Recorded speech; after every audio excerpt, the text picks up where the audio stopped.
Welcome to my channel. ఈరోజు నేను మీకు వాంగి బాత్ ఎలా తయారు చేస్తున్నానో చూపిస్తున్నాను. నేను ఎలా చేసుకుంటాను అనేది చూడండి. ఇది వంకాయలు ఇలా క్యూబ్స్ లాగా కట్ చేసుకోవాలి. దీన్ని వాటర్లో వేసాను బ్లాక్ అవ్వకుండా. దానికి కావాల్సిన ఇంగ్రీడియంట్స్ ఎండుమిరపకాయలు, మిరియాలు, చెక్క, లవంగ, గసగసాలు, తెల్ల నువ్వులు, కొబ్బరి, యాలకులు, ధనియాలు, క్యూమిన్ సీడ్స్, శనగింజలు, star flower, cashew nuts, bay leaves, పసుపు, 1 ఆనియన్ తీసుకున్నాను. ఇప్పుడు వీటిని మనము ప్యాన్లో ఫ్రై చేసుకుందాము. అన్నీ ఇదో చూడండి, ఇలా మనము అన్నీ వేసుకొని ప్యాన్లో కాకుండా మీడియం ఫ్లేమ్లో స్లో ఫ్రై చేసుకోవాలా. అన్నీ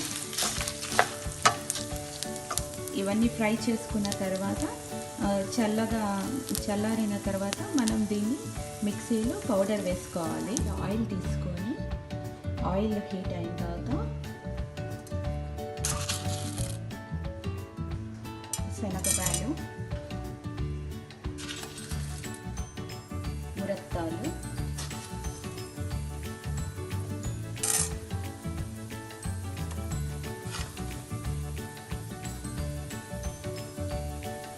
ఆవాలు,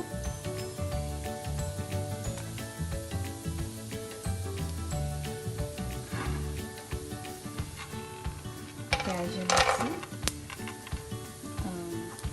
టర్మరిక్ వేసి వేయించుకోవాలి.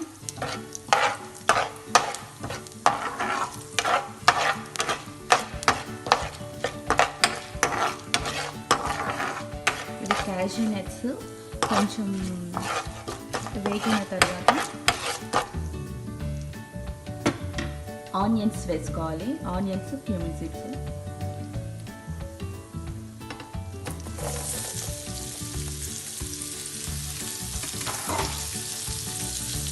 ఇది ఆనియన్స్ కొంచెం బాగా బ్రౌన్ కలర్ వచ్చేదాకా కొంచెం బాగా వేయించండి. ఇలా మొత్తం బాగా ఫ్రై అయిపోవాలా. వంకాయ మొత్తం ఇలా అంతా ఫ్రై అయిపోయిన తర్వాత నేను ఫస్ట్లో చూపించాను కదా ఇంగ్రీడియంట్స్, చెక్క, లవంగ, అవన్నీ మొత్తం అన్నీ మిక్సీ వేసాను. ఇట్లా పౌడర్ వేసేసాను. ఆయిల్ మీరు 1 స్పూన్ వేసుకోండి చాలు. ఓకే, ఇలా మొత్తం అన్నీ వేసేసి మిక్స్ చేసేయాలి.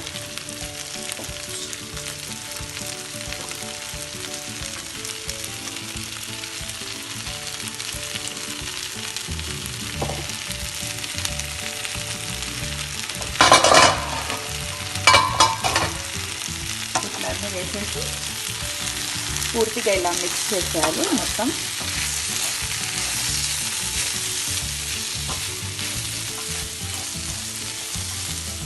ఇలా మిక్స్ చేసిన తర్వాత అబ్బా ఎంత మంచి స్మెల్ వస్తుందో. ఇలా మిక్స్ చేసిన తర్వాత దీనికి మనము వైట్ రైస్ మనం కుక్ చేసుకున్న రైస్ ఆల్రెడీ దీంట్లోకి మిక్స్ చేసుకోండి. మిక్స్ చేసుకొని పైన కొరియాండర్ కొంచెం యూస్ చేసుకుంటే సరిపోతుంది. వాంగి బాత్ రెడీ అయిపోతుంది.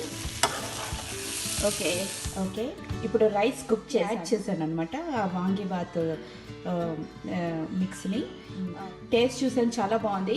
మామూలుగా అయితే ఇది గీ కూడా వేసుకోవచ్చు.